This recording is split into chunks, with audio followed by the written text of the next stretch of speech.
ಈಗ ನೀವು ಮಳವಳ್ಳಿಯವರು ಆಲ್ಮೋಸ್ಟ್ ಗಿಲ್ಲಿ ಅವರ ಊರಿಗೆ ಒಂದು 5-6 ಕಿಲೋಮೀಟರ್ ಡಿಸ್ಟೆನ್ಸ್ ಅಲ್ಲಿ ಇರ್ತಕ್ಕಂಥವ್ರು ನೀವು. ಓಕೆ. ಈಗ ಗಿಲ್ಲಿ ಅವರ ಬಗ್ಗೆ ನಿಮ್ಮ ಅಭಿಪ್ರಾಯ ಏನಿದೆ? ಅಲ್ಲ, ಅಭಿಪ್ರಾಯ ಅನ್ನೋದ್ಕಿಂತ ಹೆಚ್ಚಾಗಿ ಇಡೀ ಕರ್ನಾಟಕದ ಜನತೆಗೆ ಸ್ವಂತ ಮಗನ್ ತರ ಪ್ರೀತಿ ಮಾಡ್ತಿದ್ದಾರೆ ಅಂತ ಒಬ್ಬ ಒಂದು ರಿಯಾಲಿಟಿಯ ಶೋಗೆ ರಿಯಲ್ ಆಗಿ ಆಟ ಆಡ್ತಾ ಇರುವಂತ ವ್ಯಕ್ತಿ. ನಾವೆಲ್ಲ ನೋಡಿರುವಾಗೆ ಆತ ಸಾಧಾರಣವಾಗಿದ್ದವನು ಹಂಗೆ ಇದ್ದಾನೆ, ಅದಕ್ಕೋಸ್ಕರ ಜನ ಹಂಗೆ ತಕೋತಾವ್ರು. ಈಗ ಅವರು ಈಗ ಊರ್ ಕಡೆ ಹೇಳ್ತಾರೆ, ಅವರು ಆತ ಕುರಿ ಮೇಯಿಸ್ತಾ ಇದ್ದವನು, ಅವ್ನು 100 ಕುರಿಯವೆ ಅಂತಲೇ. ಈಗ ಆಕ್ಚುಲಿ ಒಳಗಡೆ ಇವನು ನಿನ್ನೆ ಧ್ರುವಂತೆಲ್ಲ ಅಲ್ಲ, ಆತ ಹೇಳಿರೋದು ಒಂದ್ 20 ಕುರಿ ಇದೆ ಅವ್ರ ಹತ್ರ. ನಾವು ನೋಡಿರುವಂಗೆ 20 ಕುರಿ ಇರೋದು 100 ಕುರಿ ತೆಗೆದು ಒಂದ್ ಫಾರಂ ಮಾಡ್ಬೇಕು ಅಂತ ಒಂದ್ ಕನ್ಸೈತೆ ಅಂತ ಹೇಳಿರೋದು ಆತ. ಅಂದ್ರೆ ಈಗ ಏನಂದ್ರೆ ಒಬ್ಬ ವ್ಯಕ್ತಿನ ನಿಂದನೆ ಮಾಡೋದಕ್ಕೆ, ತಾವು ಗೆಲ್ಲೋದಕ್ಕೋಸ್ಕರ ಆಟ ಆಡ್ಲಿ, ಆದ್ರೆ ಅವರ ಸಂಸಾರ, ಅವ್ರ ವೈಯಕ್ತಿಕ ಬದುಕನ್ನೆಲ್ಲ ನಿಂದನೆ ಮಾಡೋದು ತಪ್ಪು. ಆತ ಲಾಸ್ಟ್ಗೆ ನೀವು ಅಲ್ಲಿ ಗಮನಿಸ್ಬೇಕು, ನಿಜವಾಗ್ಲು ಕೊನೆ ಅವನ್ ಏನ್ ಹೇಳ್ತಾನೆ ಅಂತಂದ್ರೆ 100 ಕುರಿ ತಕೊಂಡು ಫಾರಂ ಮಾಡ್ಬೇಕು ಅಂತ ಅನ್ಕೊಂಡಿದ್ದೀನಿ, ಇನ್ನ ಆಗಿಲ್ಲ ಅಂತ ನಗನಾಗ್ತಾ ಹೇಳ್ತಾನೆ ನೋಡಿ. ಹಸ್ವಿರವನಿಗೆ, ಸೋತು ಗೆಲ್ಲುವವನಿಗೆ ನಿಜವಾದ ತಾಳ್ಮೆ ಇರಬೇಕು. ಹಳ್ಳಿಯಿಂದ ಬಂದವ್ರಿಗೆ ಮಾತ್ರ ಇವತ್ತು ಮೋಜು ಮಸ್ತಿ ಎಲ್ಲಾ ತರ ಅನುಭವಿಸಿರೋ ಸಿಟಿ ಅವ್ರಿಗೆ ಇರೋದಿಲ್ಲ. ಅವ್ರು ಗೆಲ್ಬೇಕು ಅನ್ನೋ ಒಂದು ಅಟ್ಟಹಾಸದಲ್ಲಿ ಆ ತರ ಅವ್ನು ಮಾತಾಡ್ತಿರ್ಬೋದು. ಗಿಲ್ಲಿ ಸಾಮಾನ್ಯ ಆಗಿರೋ ಸಾಮಾನ್ಯ ಅಷ್ಟೇ. ಅಲ್ಲ, ಇವಾಗ ಗಿಲ್ಲಿಗೆ ಯಾಕೆ ಇವಾಗ ಇಲ್ಲೇ ಒಂದು 50 ಲಕ್ಷ ಬರುತ್ತೆ, ಇನ್ನು ಸ್ವಲ್ಪ ದುಡ್ಡು ಜಾಸ್ತಿನೇ ಬರ್ತದೆ, ಕುರಿ ಸಾಕೋದು ಯಾಕೆ? ಬೆಂಗಳೂರು ಬಂದಿದ್ದಾನೆ, ಐಫೈ ಜೀವನ ನಡೆಸ್ಬೋದಲ್ವಾ? ಅಲ್ಲಪ್ಪ, ಇವತ್ತು ನನಗೆ ಹಣ ಬಂದ್ಬಿಡ್ತು ಅಂದ್ರೆ ನಮ್ ತಂದೆ ತಾಯಿ ಬಿಟ್ಬಿಟ್ಟು ಚೆನ್ನಾಗಿರೋ ತಂದೆ ತಾಯಿನಕ್ಕಾಗತ್ತಾ? ಅಲ್ಲ, ತಂದೆ ತಾಯಿಗಳು ತಂದು ಇರ್ಸ್ಕೋಬೋದಲ್ಲ. ಅಲ್ಲ, ನೀವ್ ಹೇಳ್ತಾ ಇರೋದೇನು ಅಂತಂದ್ರೆ, ಈಗ 50 ಲಕ್ಷ ಬತ್ತು ಅಂದ ತಕ್ಷಣ ಬರುದಿಲ್ಲ. ನಾವ್ ಅನ್ಕೋತಾ ಇರೋದು ನಮ್ಮ ಅವನ ಮೇಲಿರೋ ಒಂದು ಅಭಿಮಾನ ಕೇಳ್ತಾ ಇದೀವಿ, ಅವ್ನ್ ಮಾಡ್ತಾ ಇರೋ ಆಟಕ್ಕೆ. 50 ಲಕ್ಷ ಬಂದ ತಕ್ಷಣ ಕುರಿ ಮೇಯಿಸನ್ನ ಬಿಟ್ಬಿಟ್ರೆ, ಇವತ್ತೆಲ್ಲರೂ ಕೂಡ, ಎಲ್ಲಾ ರೈತರು ಕೂಡ ಎಲ್ಲವನ್ನ ಬಿಟ್ಬಿಟ್ಟು ಸಿಟಿ ಬಂದ್ಬಿಟ್ರೆ ಬೆಳೆಯವ್ರು ಯಾರು?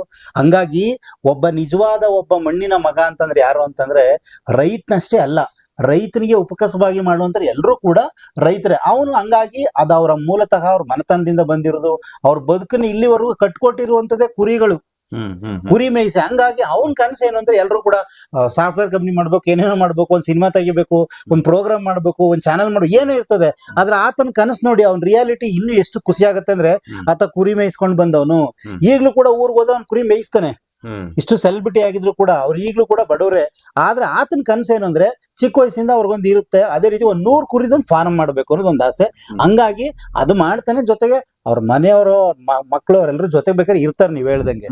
ಇವಾಗ ನೋಡಿ, ಈಗ ಇದೇ ಧ್ರುವಂತು, ಇನ್ನೂ ಒಂದು ಧ್ರುವಂತು ಮತ್ತೆ ರಿಷಾ, ಇವರು ಆಲ್ಮೋಸ್ಟ್ ರೊಚ್ಚಿಗೆದಿದ್ದಾರೆ ಈ ವಿಚಾರದ ಬಗ್ಗೆ. ಹೌದು, ಬನಿಯನ್ ಹಾಕೊಂಡು ಈತ ಬಡವ ಅಂತ ಪೋರ್ಟ್ರೇಟ್ ಮಾಡ್ಕೊಳ್ತಾ ಇದ್ದಾನೆ ಅಂತ ಆಕ್ಚುಲಿ ಆ ಒಂದು ದೊಡ್ಡ ಟಾಪಿಕ್, ತುಂಬಾ ದೊಡ್ಡ ಇಶ್ಯೂನ ಆಯ್ತು ಕರ್ನಾಟಕದಲ್ಲಿ ಅಂತ ಹೇಳ್ಬಹುದು.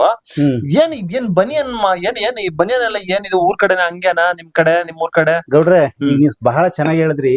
ಬನೀನು ಎಷ್ಟು ಮಹತ್ವ ಅಂತಂದ್ರೆ ಬೇರೆ ಕಡೆ ಎಲ್ಲ ಹಾಕ್ತಾರೋ ಬಿಡ್ತಿಲ್ಲ. ಬನಿಯನ್ ಹಾಕಿರುವಂತ ಗಂಡು ಮಗನ ಒಂದು ಫಿಟ್ನೆಸ್ ನ ನೋಡಿದ್ರೆ ಹೆಣ್ಣು ಮಕ್ಕಳಿಗೆ ಎಷ್ಟು ಖುಷಿ ಆಗುತ್ತೆ ಅಂತಂದ್ರೆ, ಅದು ಒಂದ್ ಕಡೆ ಆದ್ರೆ ನಿಜವಾದ ಶ್ರಮಿಕವಾಗಿ ದುಡಿಯುವಂತವ್ರಿಗೆ ಮೈ ಮೇಲೆಲ್ಲ ಬಟ್ಟೆ ಹಾಕೊಂಡು ದುಡಿಯಕ್ಕಾಗಲ್ಲ. ಒಂದೇನಂದ್ರೆ, ನಾವು ಮಂಡ್ಯ, ಮೈಸೂರು ಭಾಗ, ಆ ಭಾಗದಲ್ಲೆಲ್ಲ ರೈತರಾಗಿರೋದ್ರಿಂದ ಅವ್ರೆಲ್ರು ಏನಂತಂದ್ರೆ, ಒಂದು ಪಟಾಪಟಿ ಚಡ್ಡಿ ಅದು ತುಂಬಾ ಈಗ ಟ್ರೆಂಡ್ ಆಗ್ಬಿಟ್ಟೈತೆ. ಒಂದ್ ಚಡ್ಡಿ, ಒಂದ್ ಬನಿಯನ್ ಹಾಕೋತಾರೆ, ಬರೀ ಮೈಲಿ ಇರಕ್ಕಾಗಲ್ಲ ಅಂತ ಹೇಳಿ. ಒಂದ್ ಬೆಡ್ಡಿ, ಚಡ್ಡಿ, ಬನಿ ಇವೆರಡು ಹಾಕೊಂಡೆ ಅವ್ರು ಕೆಲಸ ಮಾಡೋದು ಎಲ್ಲ ಕಡೆ. ಅದು ಒಂದ್ ಸಾಮಾನ್ಯ. ಇವತ್ತು ನಮ್ ಕಡೆ ಬಂದ್ ನೋಡ್ರಿ, 100 ಕೋಟಿ ಇರೋರು ಇದ್ದಾರೆ, 50 ಕೋಟಿ ಇರೋರು ಇದ್ದಾರೆ, ಲಕ್ಷಾಂತರ ರೂಪಾಯಿನ ಜೋಬಲ್ಲಿ ಇಟ್ಕೊಂಡು ತಿರುಗಾಡುವಂತವ್ರು ಒಂದ್ ಚಡ್ಡಿ ಬನಿಯನ್ನ ತಿರುಗಾಡ್ತಾರೆ. ಅದು ಸಾಮಾನ್ಯ. ಅದು ಆಯಾ ಭಾಗಕ್ಕೆ ಈಗ ಹೇಳ್ತಾರೆ, ಒಂದು 5-5 ಕಿಲೋಮೀಟರ್ಗೆ ಒಂದು ನೇಚರು ಬದಲಾವಣೆ ಆಗುತ್ತೆ ಅಂತ. ಹಂಗೆ ನಮ್ಮ ಮಂಡ್ಯ ಭಾಗದಲ್ಲಿ ಎಲ್ಲ ರೈತಾಪಿ ವರ್ಗದವರಾಗಿರೋದ್ರಿಂದ ಯಾರು ಕೂಡ ಆತರ ಮಾಡೋದಿಲ್ಲ, ಸಾಮಾನ್ಯವಾಗಿ ಬಳಸ್ತಾರೆ. ಓಕೆ, ಈಗ ಆ ರೀತಿ ಹೇಳಿದ್ರೆ, ಈಗ ಅವನು ಒಂದ್ ವೇಳೆ ಡ್ರಾಮಾ ಮಾಡ್ತಾ ಇದ್ದಾನೆ ಅಂತ ಹೇಳೋದೇ ಆದ್ರೆ, ಈಗ ನೀವು ನೋಡಿದಿರಿ ಅವ್ರ ಊರ್ ಕಡೆ, ಅಂದ್ರೆ ಆಲ್ಮೋಸ್ಟ್ ನಿಮ್ಮ 5-6 ಕಿಲೋಮೀಟರ್ ಅವ್ರ ಊರ್ಗು ನಿಮ್ ಊರ್ಗು ಡಿಸ್ಟೆನ್ಸ್. ಅವ್ರ ಅಪ್ಪನು ಕೂಡ ಇದೇ ರೀತಿ ಚಡ್ಡಿ ಗಿಡ್ಡಿ ಹಾಕೊಂಡು, ಬನಿಯನ್ ಹಾಕೊಂಡು. ನೀವು ಒಳ್ಳೆ ಪ್ರಶ್ನೆ ಕೇಳಿದ್ರಿ. ನೀವು ಗಿಲ್ಲಿ ಬೇಕಾದ್ರೆ ಇವತ್ತು ಸ್ವಲ್ಪ ಟ್ರೆಂಡ್ ಆಗ್ಬಿಟ್ಟಿರ್ಬೋದು, ಕಲಾವಿದ ಆಗಿರ್ಬೋದು, ಗುರುತಿಸ್ಕೊಂಡಿರ್ಬೋದು, ಒಂದ್ ಸ್ವಲ್ಪ ಬಟ್ಟೆ ಅವೆಲ್ಲ ಹಾಕೋಬೇಕು. ನೀವು ಇವತ್ತು ಹೋಗಿ ನೋಡಿ ಅವ್ರಪ್ಪ ಒಂದ್ ಚಡ್ಡಿ, ಬನಿಯನ್ ಅಥವಾ ಒಂದ್ ಶರ್ಟ್ ಹಾಕೊಂಡಿರ್ತಾರೆ ಈಗ್ಲೂ ಕೂಡ. ಇವ್ರೆ ಅಂತಲ್ಲ, ಎಷ್ಟು ಲಕ್ಷಾಂತರ ರೂಪಾಯಿ ಕುಳುವಾಗಿರುವಂತವ್ರು, ಸಾಮಾನ್ಯ ವರ್ಗದವ್ರು ಎಲ್ರು ಕೂಡ, ಅಂದ್ರೆ ಅವ್ರ ಎಲ್ರು ಕೂಡ ಸಾಮಾನ್ಯ. ಅಂದ್ರೆ ಒಂದೊಂದ್ ಭಾಗಕ್ಕೆ ಒಂದೊಂದ್ ಬಟ್ಟೆ, ಅದೊಂದು ಕಲ್ಚರ್ ಆಗಿರುತ್ತೆ ಗೌಡ್ರೆ. ಹಂಗಾಗಿ ಅವ್ರು ಅದೇ ರೀತಿನೇ ಇರ್ತಾರೆ. ಅದು ಬಟ್ಟೆ ಹಾಕೋದು, ಚಡ್ಡಿ ಹಾಕೊಳ್ಳೋದು ಸಾಮಾನ್ಯ, ಬನಿಯನ್ ಹಾಕೊಂಡೆ ತಿರ್ಗಾಡೋ ಸಾಮಾನ್ಯ. ಓಕೆ, ಇವಾಗ ಧ್ರುವಂತು ಈ ರೀತಿ, ರಿಷಾ ಮತ್ತೆ ಇವ್ರಿಬ್ರುನು ಈ ರೀತಿ ಒಂದು ಪ್ರಾಂತ್ಯದ ಒಂದು ಉಡುಗೆ ತೊಡುಗೆಗೆ ಎಲ್ಲ ಅವಮಾನ ಮಾಡಿದ್ರ ಅಂತ ಖಂಡಿತ ಖಂಡಿತ. ಇದು ನೋಡಿ, ಅಂದ್ರೆ ನಾವು ನಡ್ಕೊಳ್ಳೋ ರೀತಿ, ನಾವು ಮಾತಾಡೋ ಮಾತುಗಳು ಇವತ್ತು ಒಂದೊಂದು ಕೂಡ ವ್ಯಕ್ತಿಗತವಾಗಿ ಸಮಸ್ಯೆ ಉಂಟು ಮಾಡಿದ್ರೆ ಕಾನೂನು ಪ್ರಕಾರ ಅಪರಾಧ.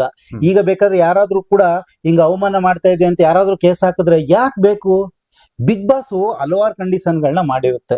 ನಮಗೂ ನಿಮ್ಗೆ ಗೊತ್ತಿರೋ, ನಮ್ಗಿಂತ ಹೆಚ್ಚು ಒಳಗಡೆ ಹೋದವ್ರಿಗೆ ಒಬ್ಬರನ್ನ ಬಟ್ಟೆಯಿಂದ ನಿಂದನೆ ಮಾಡೋದು, ವ್ಯಕ್ತಿಗತವಾಗಿ ನಿಂದನೆ. ಅಲ್ಲಿ ಆಟ ಆಡ್ರಿ, ನೀವು ಫೈಟಿಂಗ್ ಮಾಡ್ರಿ, ಕುಸ್ತಿ ಮಾಡ್ರಿ, ಏನಾದ್ರು ಮಾಡಿ, ಜನಕ್ಕೆ ನೋಡು ಕುಸ್ತಿ ಆಗುತ್ತೆ.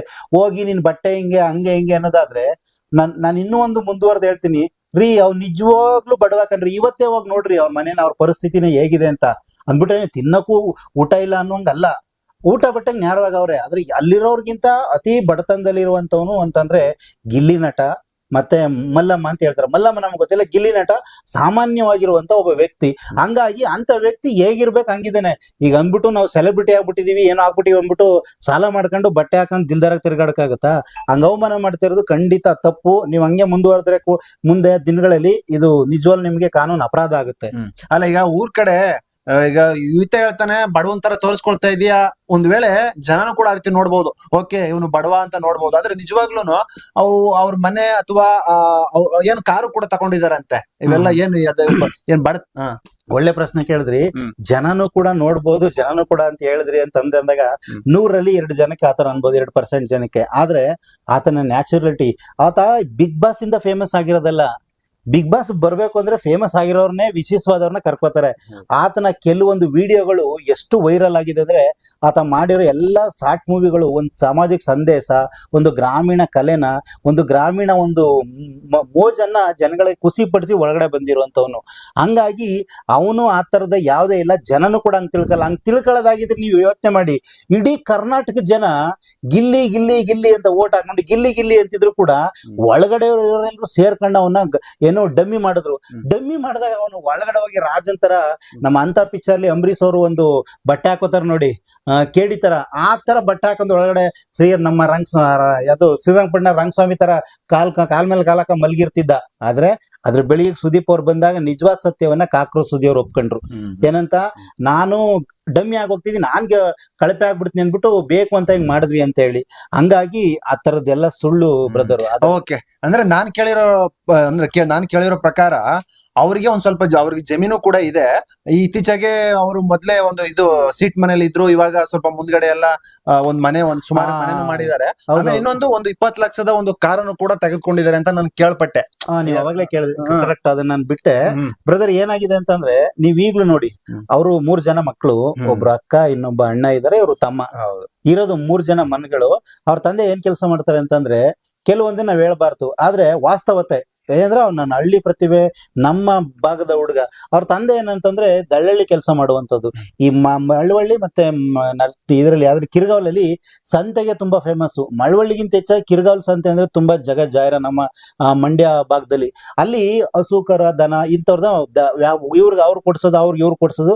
ಇವ್ರ ಹತ್ರ 50-100 ಒಂದು ದಳ್ಳಳ್ಳಿ ಇಸ್ಕೊಬಂದು ಜೀವನ ಮಾಡ್ಕೊಂಡು ಇರೋವಷ್ಟು ಭೂಮಿಲಿ ವ್ಯವಸಾಯ ಮಾಡ್ಕೊಂಡಿರೋರು. ಒಂದು ಜೊತೆಗೆ ಅವನ ಹತ್ರ ಕಾರ್ ಐತೆ ಅಂತ ಹೇಳಿದ್ರಿ, ಕಾರ್ ಐತೆ.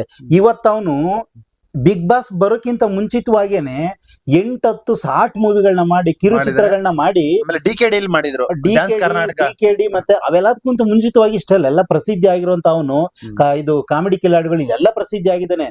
ಎಲ್ಲ ಪ್ರಸಿದ್ಧಿ ಆಗಿರುವಂತ ವ್ಯಕ್ತಿ ಅವ್ರ ಬಡತನ ಇದ್ರು ಕೂಡ ಎಲ್ಲಾರು ಹೋಗ್ಬೇಕು, ಯಾರನ್ನಾರು ಭೇಟಿ ಮಾಡ್ಬೇಕು, 100 ಕಾರ್ಯಕ್ರಮ ಕರೀತಾರ ಆತನ್ಗೆ.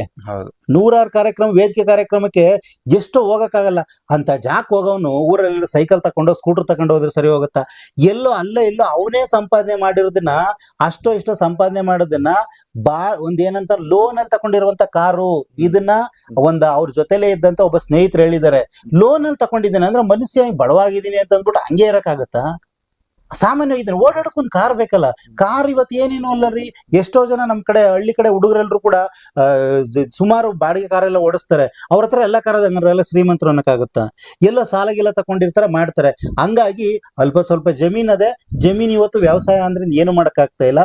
ಅವ್ರು ಈಗ್ಲೂ ಬಡವರು. ಮತ್ತೆ ಇನ್ನೊಂದು ಹೇಳಿದ್ರಿ ನೀವೇನಂದ್ರೆ ಅವ್ರ ಮನೆ ಸ್ವಲ್ಪ ಮೋಲ್ಡ್ ಇದೆ ಅಂತ. ಹೌದು, ಖಂಡಿತ ಮೋಲ್ಡ್ ಮನೆ ಇದೆ, ಆದ್ರೆ ಪೂರ್ತಿ ಮೋಲ್ಡ್ ಮನೆ ಇಲ್ಲ. ಇವತ್ತೇನಾಗದೆ ಅಂತಂದ್ರೆ, ಮನುಷ್ಯ ಬೆಳೀತಾ ಗೌಡ್ರೆ ಸ್ವಾಭಿಮಾನ, ಒಂದು ಮರ್ಯಾದೆ ಅನ್ನೋದಕ್ಕೆ ತುಂಬಾ ಜನ ಇಷ್ಟಪಡ್ತಾರೆ. ಹಿಂದೆ ಹಂಚಿನ ಮನೆ, ಸಡ್ ಮನೆಗೆ ತುಂಬಾ ವ್ಯಾಲ್ಯೂ ಇರ್ತಿತ್ತು. ಬೆಂಗಳೂರಲ್ಲಿ ಇವತ್ತೊಂದು ಸಡ್ ಹಾಕ್ಬಿಟ್ರೆ ಅದ್ ನೋಡಕ್ಕೆ ತುಂಬಾ ಜನ ಬರ್ತಾರೆ, ಅಂದ್ರೆ ಹುಲ್ಲಿನ ಮನೆ ಮಾಡ್ಬಿಟ್ರೆ. ಆದ್ರೆ ಇವತ್ತೇನಾಗದೆ ಅಂದ್ರೆ ಸಿಟಿಗಿಂತ ಹೆಚ್ಚಾಗಿ ನಮ್ಮ ಹಳ್ಳಿಯವ್ರಿಗೆ ಒಂದು ಸಿಟಿ ಹುಚ್ಚು ಬಂದ್ಬಿಟ್ಟದೆ. ಅಂದ್ರೆ ಮೋಲ್ಡ್ ಮನೆ ಕಟ್ಟೋದು, ತಾರಸಿ ಮನೆ ಕಟ್ಟೋದು, ಆ ತರದೊಂದು ಭ್ರಮೆ ಬಂದಿದೆ. ಇರೋರು ಯಾರೋ ಸಾಲ ಮಾಡ್ತಾರೆ, ಜೀವನ ಪರ್ಯಂತ ಸಾಯ್ತಾ ಇರ್ತಾರೆ. ಜೊತೆಗೆ ಕೆಲವ್ರು ಏನ್ ಮಾಡ್ತಾರೆ, ಮುಂದಗಡೆ ಮಾತ್ರ ಒಂದ್ 5 ಅಡಿ 6 ಅಡಿ ಮುಂದಗಡೆ ಪೋಷನ್ ಅಂದ್ರೆ ನಮ್ ಕಡೆ ವಸಾರ ಅಂತೀವಿ, ಹಿಂದೆ ಮುಂದೆ ವಸಾರು ಮಧ್ಯ ಹಾಲು ಅಂತೀವಿ, ಗೊತ್ತಿರ್ಬೇಕು ನಿಮ್ಗೆ.